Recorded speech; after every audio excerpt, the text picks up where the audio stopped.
Bonjour à tous et merci d'être avec nous pour le grand JT des territoires. Cette semaine, place à une édition spéciale été.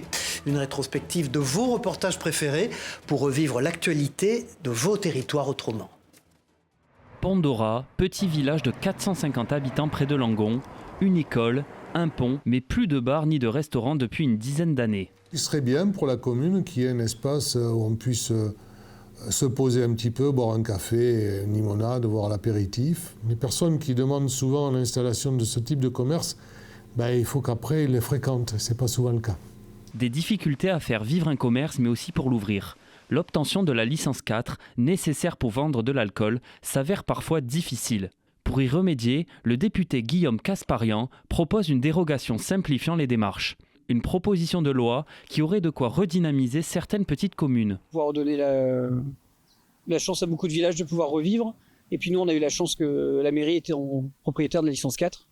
On a eu beaucoup plus de facilité aussi pour s'installer. Installé depuis novembre, c'est à Saint-Vivien-de-Montségur que ce couple a ouvert son restaurant suite à une annonce de SOS Village.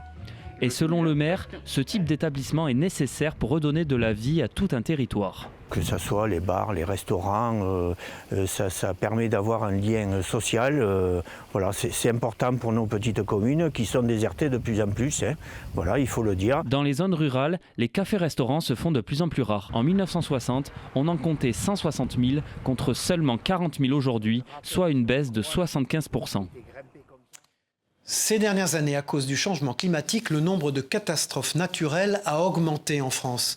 Les inondations, par exemple, et des crues soudaines de grande ampleur ont fait leur apparition. Alors, pour savoir comment réagir correctement, les pompiers vosgiens s'entraînent dans un plateau technique unique en France que Vosges Télévisions a pu filmer. Regardez. Alors là, il faut qu'il soit précis sur les trajectoires. C'est essentiel qu'il y ait une bonne communication pour qu'il puisse s'arrêter au bon moment et éviter les obstacles. Et le bassin d'eau vive Naturo d'Épinal n'en manque pas d'obstacles. Là où s'entraînaient une douzaine de sapeurs-pompiers vosgiens dans le cadre d'une formation Code 2, comprenez conduite d'engins hors chemin. Ces engins sont faits pour, à la base, les feux de forêt, on va dire, mais avec le risque d'inondation qui est de plus en plus prenant, on a développé ces utilisations de véhicules qui aujourd'hui sont incontournables dans le cadre des inondations. Et donc, là, ce plateau sert à former nos conducteurs. Des conducteurs qui, durant cet exercice précis, sont guidés par des sauveteurs aquatiques, comme s'il s'agissait de conditions réelles.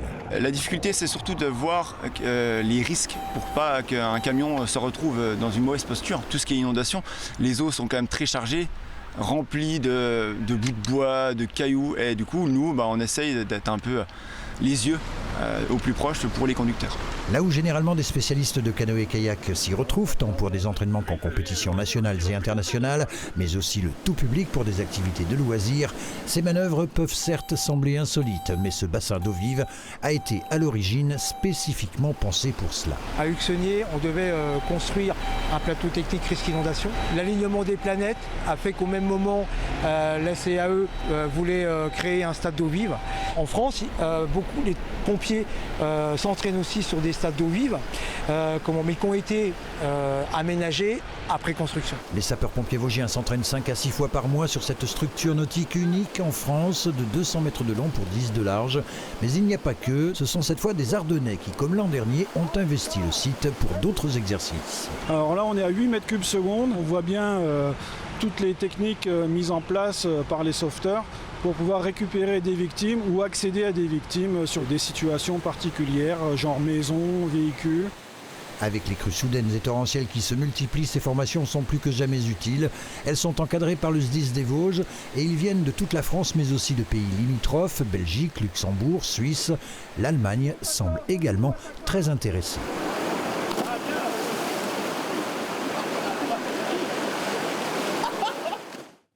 C'est un fléau, la pollution en mer a considérablement augmenté ces dernières années. Outre les déchets plastiques, les hydrocarbures sont la principale source de pollution. Pour cette raison, pompiers et membres d'associations se sont mobilisés à Fort-de-France pour récupérer ces polluants. Vous allez le voir, une belle initiative à laquelle a assisté via ATV sur place en Martinique. Mise en place de l'écrémeuse dans la baie des Flamands à Fort-de-France. Un dispositif essentiel afin de récupérer une quantité importante d'hydrocarbures déversés dans l'eau. Une des opérations de l'exercice Polmar. Avec le moteur que vous voyez qui vient de se mettre en place, donc un moteur qui va faire une aspiration via cette écrémeuse et ensuite tout le polluant, y compris l'eau, seront acheminés par un autre tuyau qui arrivera dans un bac de rétention. En mer, c'est 450 mètres de barrage qui doivent être déployés pour limiter la progression de la pollution. Vous voyez le navire de la SNSM, orange et bleu là-bas, qui est le navire qui tracte le barrage.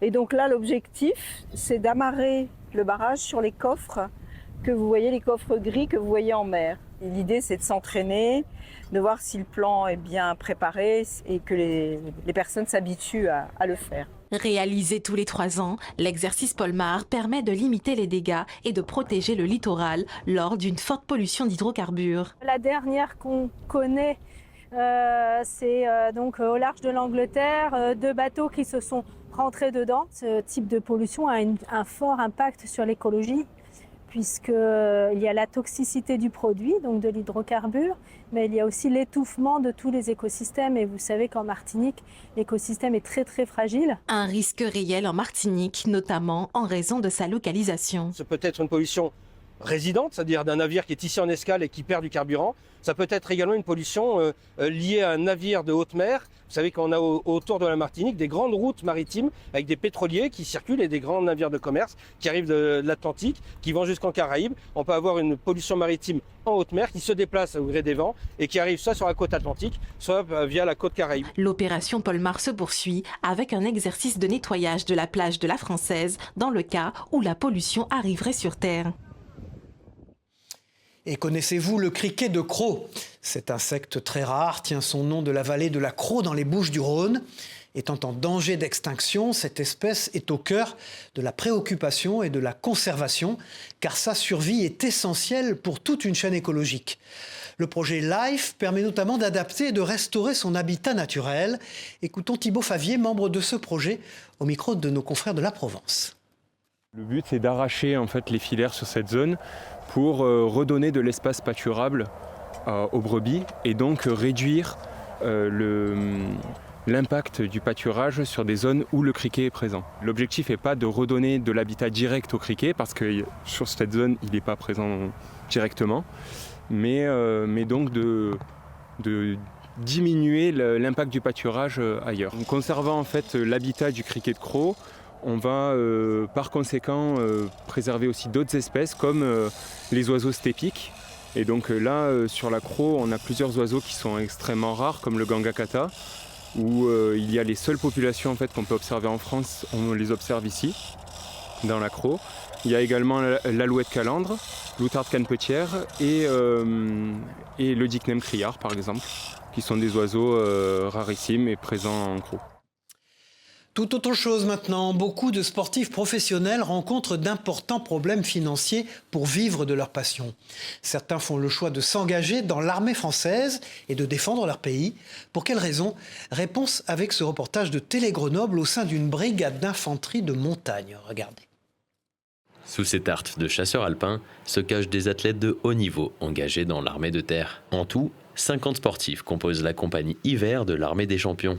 Une unité un peu à part qui offre à ces athlètes de quoi vivre de leur sport. Parmi eux, le snowboarder Merlin Surgé ou le biathlète Antonin Guigona, qui a troqué la carabine pour le fusil d'assaut de l'armée française lors d'un entraînement avec la 27e brigade d'infanterie de montagne. Avec une dans le carton. J'ai rejoint l'armée après les Jeux Olympiques de 2018. Et avec mes premiers podiums en Coupe du Monde, j'ai pu prétendre à entrer dans ce collectif, l'équipe de France militaire de ski, et puis enfin devenir professionnel dans le ski grâce à la solde militaire. Le travail d'un athlète ne se limite pas aux entraînements et aux compétitions, ils doivent aussi trouver des sponsors pour gagner leur vie. Avec l'armée, le salaire débute à 1 400 € par mois, le même qu'un militaire au même grade. En échange, il défend son pays sur des compétitions bien loin des champs de bataille. L'athlète n'est pas un soldat comme les autres. L'athlète n'est pas engagé pour aller au combat. L'athlète est là pour rayonner, performer et porter haut les couleurs de la France et les couleurs de l'armée des champions. Mon rôle premier, c'est de me préparer pour la Coupe du Monde, pour être performant en fait sur la Coupe du Monde et donc représenter l'armée sur la Coupe du Monde. Donc je m'entraîne toute l'année, c'est-à-dire que je suis en stage avec l'équipe de France. Le but, c'est que je sois en forme pour performer. D'autres obligations les occupent, comme participer au défilé du 14 juillet ou aux Jeux mondiaux militaires qui ont lieu tous les 4 ans. Pour les athlètes, l'armée est aussi une sécurité à la fin de leur carrière. L'armée est assez riche à ce niveau-là, donc vraiment il y a tous les métiers possibles. C'est vraiment quelque chose d'important pour nous, notamment dans cette phase de notre vie où on passe à autre chose et on cherche à avoir un nouveau but, avoir un nouveau rythme, une nouvelle profession, quoi. 2 ans renouvelables, c'est le cadre fixé par les contrats de l'armée. Même sous l'uniforme, la flamme olympique reste l'objectif. Direction la Moselle maintenant, où des commerçants ont décidé de miser sur la confiance. Un boulanger et une fleuriste vendent leurs produits en libre service et les clients n'ont plus qu'à se servir et payer sans passer par la caisse. Est-ce une solution d'avenir ? Reportage de Moselle TV sur place. Désormais, plus besoin de faire la queue dans cette boulangerie de Forbach. Ici, certains produits comme ces baguettes et croissants sont en libre service. Il y a souvent une forte attente et des gens donc, qui n'ont pas le temps, qui ne venaient plus acheter leurs baguettes chez nous. Pour que les gens puissent gagner du temps, quelqu'un qui est pressé vient, n'a pas besoin de faire la queue, puis acheter sa baguette, son croissant et repartir. Le principe est simple, chacun prend ce dont il a besoin et dépose l'argent dans une tirelire prévue à cet effet. Un dispositif loin d'être ancré dans les mœurs, mais qui pourrait bien faire son chemin. Je viens de l'apprendre. Et qu'est-ce que vous pensez du principe ? Ça peut être pas mal pour ceux qui en ont besoin. Oui, c'est plus rapide parce qu'il y a quand même pas mal de monde qui vient ici. À Faré-Bersviller, chez cette fleuriste, le concept existe depuis plus d'1 an. Quand elle s'absente, les clients peuvent acheter ses bouquets en toute liberté, à condition qu'ils possèdent un smartphone. Ils scannent le code et ils mettent le montant qui est justement sur la composition ou le bouquet. Pas de caisse ni de contrôle, un pari audacieux où tout repose sur l'honnêteté des clients. Même si on vit dans un monde où c'est pas évident de donner sa confiance, moi j'ai fait ce pari-là parce que bon, déjà on est dans un village, généralement je connais bien mes clients et donc je fais confiance et voilà, c'est le principe du commerce de proximité. En misant sur l'honnêteté de leurs clients, cette fleuriste et ce boulanger parviennent à développer leur activité, un modèle de libre service basé sur la confiance qui séduira peut-être d'autres commerçants. En France, les bureaux de poste font face à la forte baisse du courrier, une situation préoccupante qui oblige la Poste à se réinventer, vous allez le voir. Parmi ces nouveautés, vous pouvez notamment vous offrir un vélo de facteur. Reconditionner ces engins vous offriront le même confort. Présentation avec LMTV de Sarthe, Anthony Picton. Il a sillonné les rues et déposé des milliers de lettres. Aujourd'hui, ce vélo de facteur à assistance électrique attend une seconde vie. La Poste du Mans République le met en vente. Son prix, 1 490 €. Une opération nationale de la Poste qui revend 1 millier de vélos électriques. Des biclous reconditionnés avec 70% de pièces recyclées et disponibles en différents coloris, sauf le jaune. Le vélo du coup n'est pas jaune, c'est pour éviter que des personnes puissent prendre l'identité du facteur et puissent abuser en fait de ce lien. Mais l'engin est robuste et a bien toutes les caractéristiques du vélo type de votre facteur. Imaginez que le facteur il est quand même entre 4 et 6 heures par jour sur le vélo, donc il faut un engin qui soit un vélo qui soit léger, fonctionnel, robuste et il ne faut pas que le facteur ne soit non plus usé par une tournée avec un vélo qui ne soit pas assisté par exemple.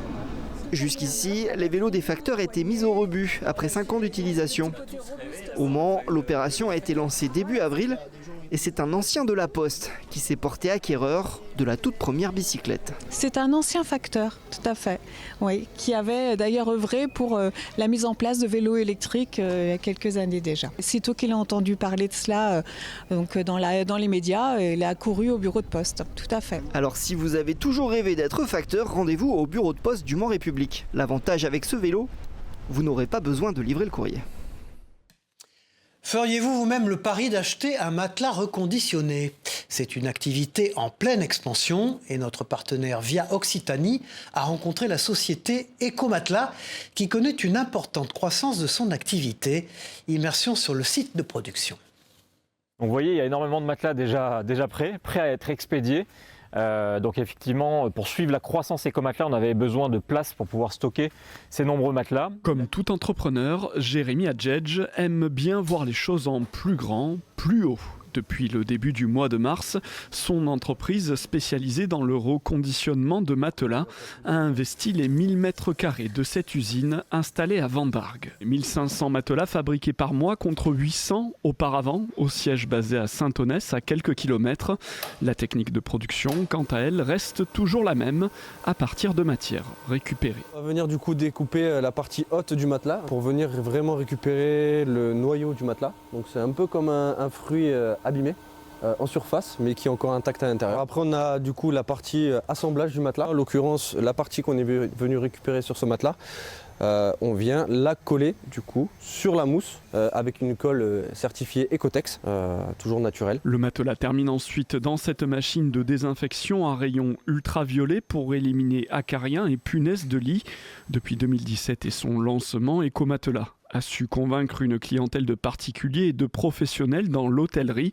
L'an dernier, la société a vendu 10 000 matelas, soit la moitié des ventes réalisées depuis son apparition sur le marché. On sait qu'aujourd'hui, il y a à peu près 75% des Français en 2024 qui ont acheté d'occasion. Donc c'est énorme, hein, 3 personnes sur 4 qui achètent d'occasion, qui sont prêts à passer le pas et à acheter un objet d'occasion. La literie, c'est un petit peu particulier, puisqu'effectivement, c'est l'intime, c'est quelque chose qui est hygiénique. Donc on doit nous apporter de la pédagogie, de la réassurance vis-à-vis de cet objet et montrer que ce qu'on fait nous derrière en coulisses, ça permet d'assurer une hygiène parfaite aux produits et aux matelas. Une démarche, un prix aussi 30% moins cher que du neuf, qui s'exporteront bientôt dans les villes de Toulouse, Bordeaux et Lyon, où la marque doit installer ses prochains points de vente. Avec une conscience écologique de plus en plus présente, le recyclage est devenu un enjeu majeur ces dernières années. Mais alors que devient le papier que nous utilisons chaque jour une fois que nous l'avons déposé dans les bacs de recyclage ? Eh bien, c'est la question que s'est posée TVR à Rennes, qui s'est rendu dans un centre de tri. Regardez ce reportage. Le papier rennais est débarqué ici, dans l'immense usine Norskog de Golbey, qui recycle les 3/4 des papiers collectés en France, soit 450 000 tonnes par an. Les 6 000 tonnes de papier trié que Rennes Métropole vend donc chaque année à Norskog ne font tourner l'usine que 5 jours par an. Mais le papetier vosgien s'en contente, car de plus en plus de collectivités vendent leurs déchets à l'étranger. Ce que fait Rennes Métropole, c'est hyper important pour nous. Aujourd'hui, le papier se raréfie, il faut le chercher de plus en plus loin. On est le dernier producteur de papier journal en France. C'est en partie grâce aux synergies, à tout ce qu'on met en place, et y compris avec les collectivités. Avant de redevenir bobine, le papier déposé dans les bacs jaunes de Rennes Métropole a été lavé, libéré de ses agrafes, puis de son encre dans des lessiveuses géantes et des kilomètres de tuyauterie. La pâte à papier est ensuite étirée et séchée dans cette gigantesque machine et mise en bobine de 300 kg à 3 tonnes. Le papier rennais est redevenu papier et a rapporté de l'argent à la collectivité. Un revenu variable selon les années et le cours du papier. Ça nous rapporte de mémoire à peu près 600 000 € à l'année de revente matière. Une partie de ces bobines va repartir en Bretagne vers les imprimeries du groupe Ouest France. C'est super parce qu'au moins la boucle est bouclée. Hein, on a lu son journal, on l'a déposé dans le bac jaune et ça redevient ensuite le journal qu'on lit quelques semaines plus tard. Récemment distingué lors du concours général agricole, la fourme d'Ambert est un fromage emblématique de la Loire au savoir-faire traditionnel. Mais derrière cette victoire se cache aussi une rivalité avec un autre fromage de la région, la fourme de Montbrison. 2 spécialités, 2 histoires et un même héritage, vous allez le voir. Reportage de TL7 dans la Loire, Alexandre Couzet. 2 appellations à l'histoire commune. Si aujourd'hui les 2 fourmes sont bien distinctes, les sœurs Ambert et Montbrison ont autrefois fait qu'une. Un passé commun remontant au Moyen-Âge, les appellations d'origine contrôlée partagent notamment leur territoire entre Puy-de-Dôme et Loire. Conséquence, c'est une fromagerie ligérienne qui a obtenu la médaille d'or au concours général agricole pour la fourme d'Ambert. En 1972, donc, il y a eu la création de la première AOC qui regroupait les 2 fourmes, fourme d'Ambert ou fourme de Montbrison. Depuis 2002, en fait, il y a maintenant deux AOP, l'AOP fourme de Montbrison, l'AOP fourme d'Ambert. Cette fromagerie produit les 2 fourmes avec 2 cahiers des charges bien distincts. Ces deux fromages, bien que voisins, incarnent des sensibilités gustatives différentes. La forme d'Ambert, douce et crémeuse, et la forme de Montbrison, plus robuste et fruitée, sont deux facettes d'un même héritage. Avec une croûte sèche orangée sur la forme de Montbrison et une croûte fleurie sur la forme d'Ambert. On va dire que la forme d'Ambert, c'est un bleu plus classique, avec des ouvertures importantes et une dose de pénicillium, donc avec des trous d'aération plus importants. Contrairement à la forme de Montbrison, où c'est un caillé qui est broyé, salé dans la masse. Et en fait, le persillage se fait par un veinage très fin à l'intérieur de la fourme. Au niveau national, c'est la forme d'Ambert qui régale le plus de papilles, puisque 5000 tonnes sont produites chaque année, contre seulement 600 tonnes de forme de Montbrison. À travers ces deux produits d'exception, c'est tout un patrimoine qui se déguste, une histoire qui se savoure, ici, au cœur de la Loire. C'est un chiffre assez incroyable. Chaque année, 30% des fruits et des légumes produits n'arrivent pas jusqu'au consommateur et donc 10% sont directement jetés. La raison, ils ne remplissent pas des critères esthétiques stricts. Alors pour lutter contre ce gaspillage, une entreprise corse a décidé de les récupérer pour produire ses propres jus. Écoutons le président de cette entreprise au micro de Télépaésé. L'objectif, c'est de valoriser ce qu'on n'arrive pas à vendre en frais et de monter des filières pour pouvoir exprimer le meilleur de notre terroir, le terroir insulaire. On développe des produits qui sont soit du jus, du pur jus de clémentine à destination des industriels, des glaciers, et on développe aussi la marque qu'on développe maintenant depuis 2-3 ans, qui est la Goursica, donc cette boisson pétillante à la clémentine et à l'extrait de Népi. La gastronomie est un symbole de la culture française, bien sûr. Et pour casser les codes, un couple de restaurateurs a décidé d'implanter leur restaurant dans un bus. Chaque jour, ils vont à la rencontre de leurs clients dans un spot différent. Découvrons leur cuisine raffinée et gourmande avec 8 Mont-Blanc, Clarisse Menant. Regardez. Pour ses clients, ce n'est pas un restaurant comme les autres. Ici, pas de repas dans une salle, mais dans un bus aménagé. Un concept lancé par Grégory et Magali depuis maintenant 3 ans. Originaire de Bourgogne, le couple a souhaité innover car désormais ce n'est plus le client qui vient au restaurant, mais le restaurant qui vient au client. L'idée un petit peu, c'était de retrouver ce concept de manière décalée.